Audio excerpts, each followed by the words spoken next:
T20 లీగ్లో యువ ఆటగాళ్ల ప్రతిభ, జాతీయ స్థాయి క్రికెటర్ల ఆకర్షణ, భారీ స్కోర్లతో ప్రతి మ్యాచ్ పండుగ వాతావరణాన్ని తలపిస్తోంది.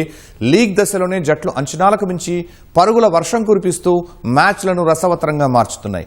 జాతీయ జట్టు క్రీడాకారులు తిలక్ వర్మ, అమన్ రావు ఎంట్రీతో ఈ లీగ్పై యువతలో మరింత క్రేజ్ పెరిగింది. ఈ రోజు జరిగిన మ్యాచ్లో పాలమూరు స్ట్రైకర్స్ పై హైదరాబాద్ ఈ ఛాంపియన్స్ 7 వికెట్ల తేడాతో ఘన విజయం సాధించింది.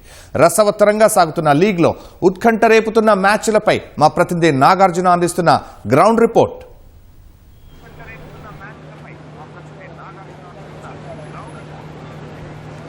ఎస్, మీరు చెప్పినట్టుగానే యాక్చువల్గా మొదట కూల్గా స్టార్ట్ అయినటువంటి హెచ్సిఏ టీజీ20 లీగ్ చాలా అంచనాలకు మించి కనిపిస్తోంది. భారీ స్కోర్లు ఇక్కడ నమోదవుతున్నాయి. హైదరాబాద్ ఉప్పల్ స్టేడియం అంటేనే భారీ స్కోర్, ఫ్లాట్ పిచ్ ఉంటుంది, భారీ స్కోర్లు నమోదవుతాయి. ఐపీఎల్కి ఏమాత్రం తీసిపోని విధంగా భారీ స్కోర్లు నమోదవుతున్నాయి. మొదటి మ్యాచ్లో ఖమ్మం ఏసెస్ 237 పరుగులు చేసింది. సో పాలమూరు స్ట్రైకర్స్ దాన్ని చేసేలేక ఓడిపోయింది. తర్వాత నెక్స్ట్ జరిగినటువంటి నిన్న రాత్రి జరిగినటువంటి రెండవ మ్యాచ్లో 250 మొదట బ్యాటింగ్ చేసినటువంటి వరంగల్ వారియర్స్ అమన్ రావు భారీగా వీరవిహారం చేయడం, సో దీంతో 258 పరుగులు చేసింది. దీన్ని కూడా తిలక్ వర్మ ఉండడం, ఆయన ఒంటి చేతితో దీన్ని చేజ్ చేశారు. ఈ రోజు జరిగినటువంటి మ్యాచ్లో మొదట బ్యాటింగ్ చేసిన జట్టు మాత్రం అత్యధికంగా స్కోర్ చేయలేకపోయింది.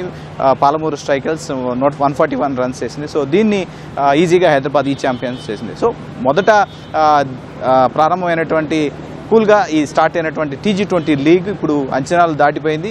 ఇప్పుడు ఐపీఎల్కి ఏమాత్రం తీసిపోని విధంగా ఇదంతా కొనసాగుతుంది. దాంతోపాటుగా నిన్న స్టార్ ప్లేయర్లు ఎంట్రీతోటి దీనికి ఇంకా మరింత క్రేజ్ పెరిగిందని చెప్పొచ్చు.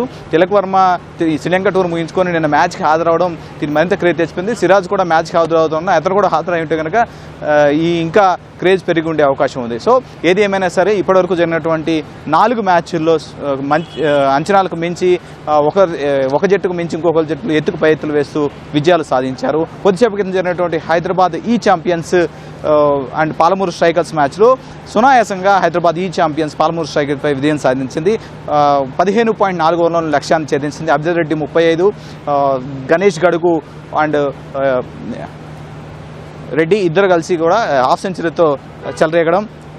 సో ఓవరాల్గా ఈ ఛాంపియన్స్ చాలా సమిష్టి విజయం కనిపించింది. ముఖ్యంగా బౌలింగ్లో మొదట కట్టడి చేసిన విధానంలో 4 వికెట్లు తీసి అజయ్ దేవ్ గౌడ్ పాలమూరు స్ట్రైకర్స్ నడివిరిచారని చెప్పొచ్చు. ఆ తర్వాత ప్రణవ్ వర్మ, యశ్వీర్ గౌడ్ తలో 2 వికెట్లు తీశారు. సో ఆల్రౌండ్ షో మనకి కనిపించింది. రెండోసారి మొదట బౌలింగ్లో వచ్చినటువంటి ఫీల్డింగ్లో కూడా చాలా అద్భుతంగా ఫీల్డింగ్ చేశారు. చాలా అద్భుతమైన క్యాచ్ కూడా మనం చూసాం. సో ఈ హైదరాబాద్ ఈ ఛాంపియన్స్ పాలమూరు స్ట్రైకర్స్ అనే మ్యాచే కాదు, అన్ని జట్లు కూడా తమ బలాబలాలను చూపించుకుంటున్నాయి. అందులో ఉన్నటువంటి ప్లేయర్లందరూ కూడా ఒక్కొక్కరు తమ సత్తాన్ని నిరూపించుకుంటున్నారు. హైదరాబాద్ ఈ ఛాంపియన్స్ స్టోరీ స్టార్టింగ్లోనే ఈ రేంజ్లో ఉంటే భవిష్యత్తులో మరింత అంచనాలు దాటి వెళ్ళే అవకాశం మనకు కనిపిస్తుంది. సెలెక్టర్ల దృష్టి ఇక్కడ ఉన్నటువంటి ఆడుతున్న క్రీడాకారుల మీద కూడా పడే అవకాశం ఉంది. ఎందుకంటే భారీ స్కోర్లు నమోదవటం, బౌలింగ్ అండ్ బ్యాటింగ్ విభాగాల్లో యువ రక్తం అంతా కూడా అద్భుతంగా రాణిస్తున్నారు. సో ఐపీఎల్కి ఇదొక స్టార్టింగ్ పాయింట్ అని భావిస్తూ అని చెప్పేసి అనుకుంటవచ్చు. దీని తర్వాత ఐపీఎల్ నెక్స్ట్ భారత జట్టుకి ప్రాతినిధ్యం వహించేందుకు ఇక్కడ ఉన్నటువంటి తెలంగాణ క్రీడాకారులు, ఇక్కడ ఉన్నటువంటి యువ క్రీడాకారులు ఏమాత్రం తీసిపోరని చెప్పొచ్చు. సో అంచనాలకు మించి ఈ టీజీ20 లీగ్ కొనసాగుతుంది. మరికొద్దిసేపట్లో Medak falcons versus Rangareddy risers match start కాబోతుంది. సో చూడాలి, ఇందులో కూడా మరి ఒక భారీ స్కోర్ నమోదయ్యే అవకాశం మనకు కనిపిస్తుంది. కొద్దిసేపటి క్రితం జరిగినటువంటి ఈ మ్యాచ్లో అద్భుతంగా రాణించినటువంటి అభిజిత్ రెడ్డి అండ్ గణేష్ గడుగు రెడ్డి ముగ్గురు కూడా చాలా అద్భుతంగా రాణించారు. టీమ్ స్కోర్ని చాలా సునాయాసంగా 15.4 ఓవర్లోనే ఛేదించి జట్టుని విజయ తీరాలకు చేర్చారు.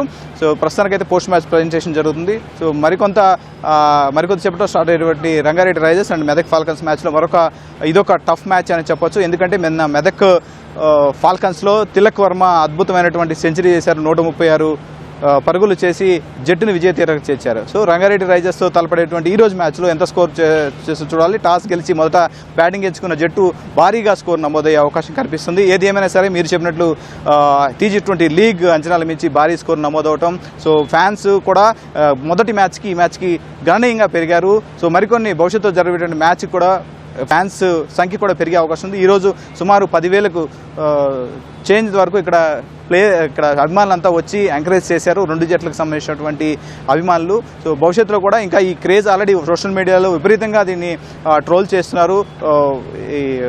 ఈ T20 లీగ్కి సంబంధించినటువంటి వీడియోలు షేర్ చేస్తున్నారు. సో దీనిలో భాగంగా చాలామంది మొదటి మ్యాచ్కి ఈ మ్యాచ్కి చాలా వ్యత్యాసం కనిపించింది. చాలామంది స్టేడియంలో అరుపులు కేకలతో తమ అభిమాన జట్లని క్రీడాకారులని ఎంకరేజ్ చేస్తున్నారు. సో ఇప్పుడు T20 లీగ్ భవిష్యత్తులో మరింత క్రేజ్ సంపాదించుకునే అవకాశం మనకు కనిపిస్తుంది. శర్మ, ఓటు.